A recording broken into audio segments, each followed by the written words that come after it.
ಈಗ ನೋಡ್ರಿ, ಇವರೆಲ್ಲ ಅಭಿವೃದ್ಧಿ ವಿರೋಧಿಗಳಿದ್ದಾರೆ. ಅಭಿವೃದ್ಧಿ ವಿರೋಧಿಗಳು ಯಾವಾಗ್ಲೂ ಹೊಟ್ಟೆ ಕಿಚ್ಚು ಕೇಳ್ರಿ, ಹೊಟ್ಟೆ ಕಿಚ್ಚಿರ್ತದೆ ಇವರಿಗೆ. ಗೊತ್ತಾ, ನಾವಿದ್ದಾಗ ಆಗಿಲ್ಲ. ಈಗ ಈಶ್ವರ್ ಖಂಡ್ರೆ ಮಂತ್ರಿ ಇದ್ದಾಗ ಇಷ್ಟ ಹೆಂಗೆ ಕೆಲಸ ಆಗ್ಲತ್ತವಪ್ಪ. ಈಗ ಜಿಲ್ಲಾಡಳಿತದ ಇತ್ತು, ಆಯ್ತಾ. ಮತ್ತೆ ಈಶ್ವರ್ ಖಂಡ್ರೆ ಮಂತ್ರಿ ಇದ್ದಾಗ ಹೆಂಗಾಯ್ತದು ಕಾಮಗಾರಿ ಪ್ರಾರಂಭ ಆಗಿದೆ. ಈ ವಿಮಾನಯಾನ ಇತ್ತು, ಕೇಳ್ರಿ. ಡಬಲ್ ಇಂಜಿನ್ ಸರ್ಕಾರ ಇತ್ತು. ಡಬಲ್ ಇಂಜಿನ್ ಸರ್ಕಾರದ 1.5 ವರ್ಷ ವಿಮಾನಯಾನ ಬಂದಾಯ್ತಾ? ಸ್ಥಗಿತಗೊಂಡಿಲ್ಲ. ಈಗ ನಾನು ಬಂದ್ಮೇಲೆ ಪ್ರಾರಂಭ ಮಾಡಿದೆ, ಅದು ಕೊಟ್ಟಿ ಕಿಚ್ಚಾಗತ್ತೆ. ರಸ್ತೆ ಆಗ್ತಾ ಇದೆ, ಇವತ್ತು ಎಲ್ಲಾ ರೀತಿ ಅಭಿವೃದ್ಧಿ ಆಗ್ತಾ ಇದೆ. ಅಭಿವೃದ್ಧಿ ನೋಡಿ ಹೊಟ್ಟೆ ಕಿಚ್ಚಿನಿಂದ ವಿರೋಧ ಪಕ್ಷದವರು ಇಂಥ ಹೇಳಿಕೆಗಳು ಕೊಡ್ತಾರೆ. ಜನ ಜಾಗೃತರಾಗಿದ್ದಾರೆ. ಅವರ ಹೇಳಿಕೆಗಳಿಗೆ ಯಾವುದೇ ಬೆಲೆ ಇಲ್ಲ. ಹೀಗಾಗಿ ಅವರಿಗೆ ಏನು ಆತಂಕ ಇದೆ ಅಂದ್ರೆ, ಮತ್ತೆ 2028ರಲ್ಲಿ ಕಾಂಗ್ರೆಸ್ ಪಕ್ಷನೇ ಬರ್ತದೆ, ಜನ ಬೆಂಬಲ ಅವರಿಗಿದೆ. ಆ ಒಂದು ಆತಂಕದಿಂದ ಇಂಥ ಹೇಳಿಕೆಗಳು ಕೊಡ್ತಾ ಇದ್ದಾರೆ. ಅದಕ್ಕೆ ಅರ್ಥ ಇಲ್ಲ. ಆ ಕಾರ್ಯಕ್ರಮ ಬಿಜೆಪಿಯವ್ರು ನಾಟಕ ಮಾಡ್ತಾರೆ. ಅವ್ರು ಇದ್ದಾಗಂತೂ ಝೀರೋ. ಏನಾರ ಕೊಟ್ರ ಕೇಳ್ರಿ ಅವ್ರಿಗೆ. 5 ಗ್ಯಾರಂಟಿಯಲ್ಲಿ 1 ಗ್ಯಾರಂಟಿ ಕೊಟ್ರೇನು? ಅವ್ರು 10 ರೂಪಾಯಿ ಬಡವರಿಗೆ ಕೊಟ್ಟಾರೇನು? 4 ವರ್ಷ ಆಡಳಿತ ಮಾಡಿದ್ರಲ್ಲ. ಈಗ ನಾವು ಲಕ್ಷಾಂತರ ಕೋಟಿ, 1 ಲಕ್ಷ ಕೋಟಿಗಿಂತ ಮೇಲೆ ಕೊಟ್ಟಿದ್ದೇವೆ. 1.5 ಲಕ್ಷ ಕೋಟಿ ಕೊಟ್ಟಿದ್ದೇವೆ ಸಣ್ಣ.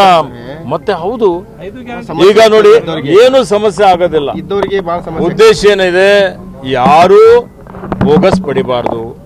ಮೃತರ ಹೆಸರಿನ ಮೇಲೆ ಅವ್ರ ಖಾತೆಯಲ್ಲಿ ಜಮಾ ಆಗುವಂಥದ್ದು, ಅಥವಾ ಯಾರು ಇಲ್ಲಿಂದ ಬೇರೆ ಕಡೆ ವಲಸೆ ಹೋಗಿದ್ದಾರೆ ಅವ್ರ ಖಾತೆಯಲ್ಲಿ ಜಮಾ ಆಗುವಂಥದ್ದು. ಈಗ ಗಡಿ ಭಾಗದಲ್ಲಿ ಇದ್ದೇವೆ. ಮಹಾರಾಷ್ಟ್ರದವ್ರ ಮಹಿಳೆಯರದು ಇಲ್ಲಿ ಹೆಸರು ತೋರಿಸಿ ಇವ್ ದುಡ್ಡು ತಗೋತಾ ಇದ್ರೆ ನಮ್ಮ ದುಡ್ಡು ಅಲ್ಲಿ ಯಾಕೆ ಕೊಡ್ಬೇಕು ಹೇಳ್ರಿ? ನೀವೇ ಹೇಳ್ರಿ. ಅದು ಸರಿಪಡಿಸ್ಬೇಕೇ ಇಲ್ಲ? ಅದು ಸರಿಪಡಿಸ್ಲಿಕ್ಕೆ ಯಾವ ಕಾರ್ಯಕ್ರಮನೂ ಕೇಳ್ರಿ. ಅವ್ರು ಹೇಳಿದ್ದೆ ನೀವು ಹೇಳ್ತೀರ, ಅವ್ರಿಗೆ ಕೇಳ್ರಿ. ನೋಡಿ, ಈಗ ಸೌಲಭ್ಯ ಇಲ್ಲ. ನೋಡಿ, ಒಂದು ಮಾತು ತಿಳ್ಕೋರಿ. ಇವತ್ತು ಪ್ರಜಾಪ್ರಭುತ್ವದಲ್ಲಿ ನಿಮ್ಗೆಲ್ಲ ಮತದಾನಕ್ಕೆ ಬೇಕಾ ಬೇಡ? ನಿಮ್ಮ ಮತದಾನಕ್ಕೆ ತೆಗೆದ್ರೆ ಹೆಂಗೆ ಮಾಡ್ತೀರಿ? ಹೆಂಗೆ ಫೀಲ್ ಮಾಡ್ತೀರಿ? ಈ ದೇಶದಲ್ಲಿರುವಂಥ ಪ್ರತಿಯೊಬ್ಬ ಪ್ರಜೆಗೆ ಅವನ ಮತದಾನ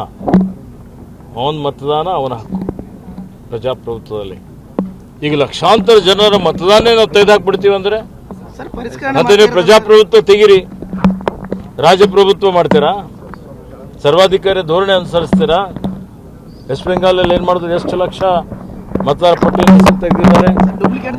ಆಯ್ತು, ಅಲ್ಲಪ್ಪ, ಆಯ್ತು. ಈಗ ಅರ್ಹರಿದ್ದವ್ರು ಎಷ್ಟು ಜನರು ತೆಗ್ದಿಲ್ಲ ಹೇಳ್ರಿ? ಅರ್ಹರಿದ್ದವ್ರು ತೆಗೆದ್ರೆ ಏನ್ ಮಾಡ್ಬೇಕು? ಪ್ರತಿಭಟನೆ ಮಾಡಬಾರ್ದಾ? ಮಾಡ್ಬೇಕಾ? ಮಾಡಬಾರ್ದು. ಮತ್ತೆ ಯಾರ್ಯಾರು ಇದ್ದಾರೆ ಅಷ್ಟು ಜನರಿಗೆ, ಯಾರು ಬಡವರು ಇದ್ದವ್ರಿಗೆ ಕೊಡಬಾರ್ದು? ಅನಕ್ಷರಸ್ಥರಿದ್ದವ್ರಿಗೆ ಕೇಳ್ರಿ. ಅನಕ್ಷರಸ್ಥರಿದ್ದರು ಅವ್ರಿಗೆ ಮತದಾನ ಕೊಡಬಾರ್ದಾ?